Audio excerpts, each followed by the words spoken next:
Kita pakai spring keras, body ni akan pecah ni. Ni bahagian ni akan pecah. Ni tapak dalam ni pun, absorber ni pun dia akan pecah.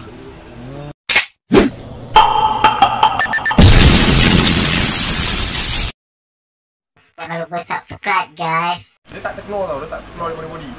Sagar ni dia belakang, dia duduk dalam. Body Sagar ni kan? Dia punya center axle ni, dia duduk dalam. Kita akan tengok depan, dia dah rapat dengan dia, betul? Nampak? Okay, dan yang belakang jauh. Dia memang macam tu Sagar. Jadi, tu yang kebanyakannya Sagar ni dia akan pakai spacer. Spacer tebal, kita nak keluarkan balik. Sebab kita nak keluar tu, kita nak bagi dia balance ke depan. Kalau dia memang macam tu. Macam tu. Jadi kalau kebiasaannya orang akan pakai lebih kurang 25mm, 30, 35mm. Biasa 3 saiz lah. Ataupun dia orang akan pakai skru panjang, pakai start panjang, kita akan masuk yang keping-keping lah. Dalam 4 ke 5 keping sebelah satu bahagian ni. Mana kiri kanan lebih kurang 10 keping. Itu untuk ukuran lebih kurang dalam 5mm atau 7mm lah. Yang dia biasa tu kan. Biasanya suggest tu banyak yang pakai yang tebal terus lah. Nak keluarkan dia bagi balance ke depan. Okey, itu untuk rim yang biasa. Yang datang lebih kurang 8jj ke bawah. Biasa 8jj ke bawah ni dia punya offset pun paling tinggi pun 28.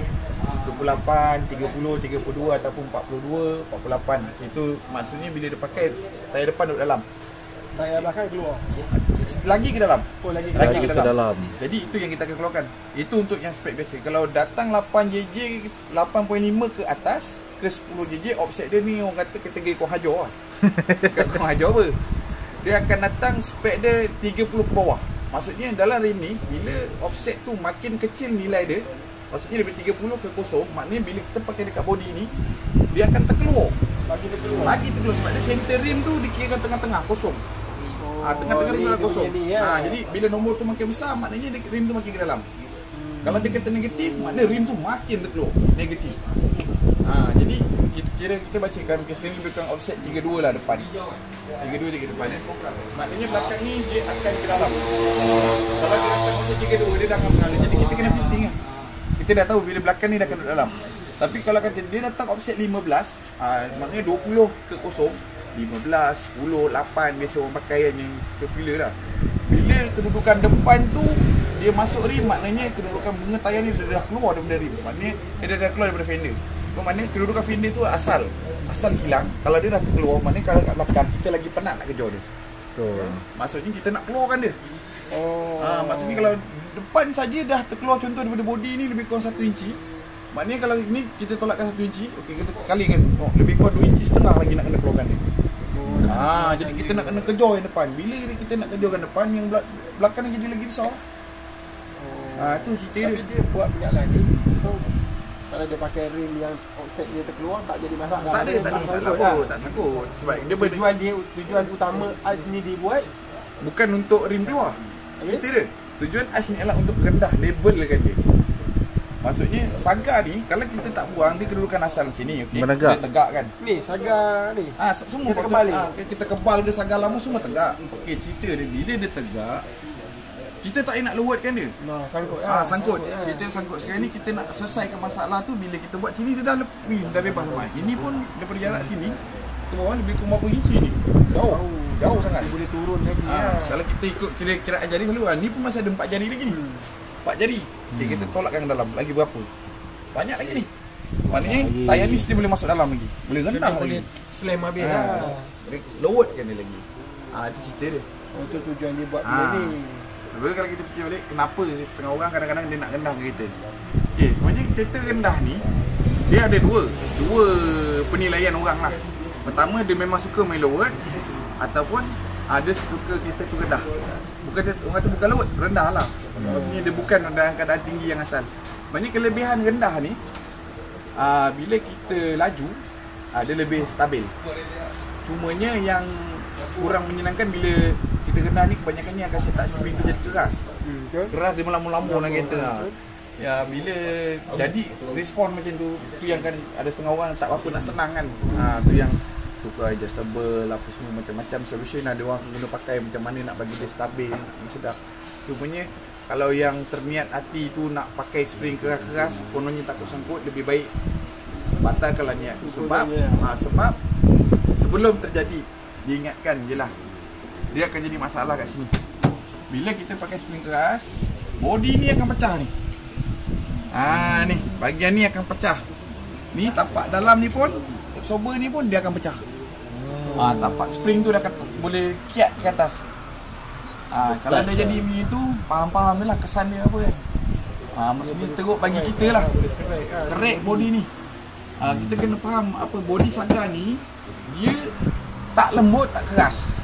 Dia tengah-tengah ni. Dia kalau dia nak pecah, dia pecah jugalah. Tu yang kadang-kadang bila setengah orang kata ikutkan kehendak tanpa fikirkan benda-benda macam ni kan. Okey, kereta nak lowered rim, nak lebar, nak padu, nak stand, boleh. Asalkan kena ambil berat, kena ambil tahu. Sampai satu masa body ni dah nak pecah, dia akan pecah.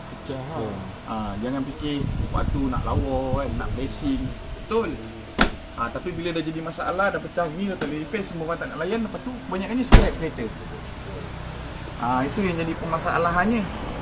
Sebab kenapa seorang tu kononnya pencen main Saga. Itulah sebab-sebab dia salah satu sebab lah. Kita dah boleh baca dah benda-benda ni. Buat satu benda ni ada ilmu. Kita kena fikir panjang. Pertama, sebaik-baiknya tanya dulu. Kita buat survey. Boleh kata apa kelebihan dia, apa kekurangan dia, kenapa kita buat sini. Pun kadang-kadang orang tanya juga, bang, apa beza pakai spring, adjustable belakang dengan injet absorber? Apa beza absorber minyak dengan absorber minyak dengan angin? Benda tu berbeza. Kalau tak, kenapa diceritakan? Kita kena ambil tahulah. Kalau minyak macam mana, yang jenis gas macam mana, kita kena tahu. Gas ni kadang-kadang dia sedap. Gas ni sedap, senang, apa kata, menyerap tu sedap. Jadi dia akan, tapi dia punya tenang balik tu pun sedap. Dia cepat. Dia sama cover, cepat dia naik. Minyak pula dia sama, ada cover juga, cuma dia naik lambat. Tapi slow. Kena tahu setiap benda yang dicerita dia ada kelebihan masing-masing. Cara penggunaan kita lah. Kalau macam buat lagi senang macam ni, pakai absorber minyak, tebuk, kita inject. Kita tambah lagi minyak. Kita inject minyak yang lebih keras. Maksudnya dia lebih fleksibel lah. Kalau kita tengok dari kadar ringan yang biasa dengan kita dah ubah minyak hidrolik dia kan. Tambahan. Itu kadang-kadang orang tanya, abang pakai absorber berapa belakang? Dalam sepanjang awak main kereta ni, sebab dah pernah terkena pakai spring MERS paling teruk. Kerah dia memang Alhamdulillah Mizali kan, memang lama-lama orang kereta. Tak ingat lah. Sekali tu cukup. Lepas tu pakai SM4 yang depan masuk belakang pun dah rasa. Last sekali yang sekarang pakai tak perlu fikir serabut benda tu. Absorber kita inject, masuk spring sport ke apa ke, masuk buffer spring. Lebih safety, lebih safe. Orang kata taklah kalau modal banyak, bajet lah. Lebih bajet. Dan kita pun bukan nak sembang kemah, bukan nak belagak ke apa. Daripada mula main kereta sampai sekarang pakai 17 tak pernah ubah. Saya 17 tu lah dia duduk. Tak pernah sangkut. Orang kata rim rubah-rubah, tetap saya 17. Lebar, kecil, kembang, kuncup semua dah masuk. Kita kena tahu benda tu. Jadi kita pun kena tahu kalau kita pakai 17 kita lower, kadang-kadang orang kata kacau makan bearing. Memang betul. Itu kalau kita tengok negatif dia macam mana, lower dia tu macam mana, chamber kita ejah macam mana, kita kena ambil tahu benda-benda ni. Maknanya kita nak lower kereta bukan suka-suka nak bukan suka-suka. Maknanya benda ni kita kena ambil tahu.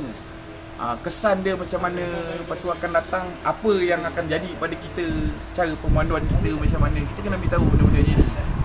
Jangan tahu membuta tuli, start kereta jalan. Lepas tu nak buat, pergi kat orang buat gini, lepas tu esok lusa bila dah jadi satu masalah, kau salahkan orang tu, kau salahkan orang ni. Kononnya semua tak aman tu, scrap. Itu bukan jalan penyelesaian. Boleh nak pakai Sport Ring 19 ke apa, tapi kena ubah lah. Kena ambil tahu benda-benda, kena perincikan benda-benda macam tu, kena ambil tahu. Bukan ambil sekadar kata ikut dengar cakap orang, lepas tu selalu cakap. Main kereta, kalau ada pendapat, ada keinginan, ada orang kata apa, ada idea, tunjukkan. Bertanya. Bukan kita kata tak boleh, boleh. Sebab kita tak nak benda tu jadi satu hari nanti, di kemudian hari salah menyalah. Benda ni tak nampak. Dia utamanya bila kita sampai satu tahap, bila benda tu dah jadi orang kata masalah, Ni lah dulu aku macam itu, sini aku dengar cakap dia. Guna-guna Yang jari, tu yang kan? tak nak. Benda tu tak nak dengar macam itu. Sebenarnya benda ni ikut hati masing-masing. Duit masing-masing. Kita Betul. tak ni ikut yang dia nak macam mana. Tapi bila masalah itu janganlah salahkan orang lain kan. Sendiri. Kita kena ambil tahu. Setiap benda yang kita buat ada buruk, memang baik. akan ada yang baik dia. Betul. Itu kita kena ambil tahu. Kena faham. Kena faham konsep-konsep dia. Benda ni bukan jadi pada kita je. Dalam hidup kita pun sama kena buat macam tu.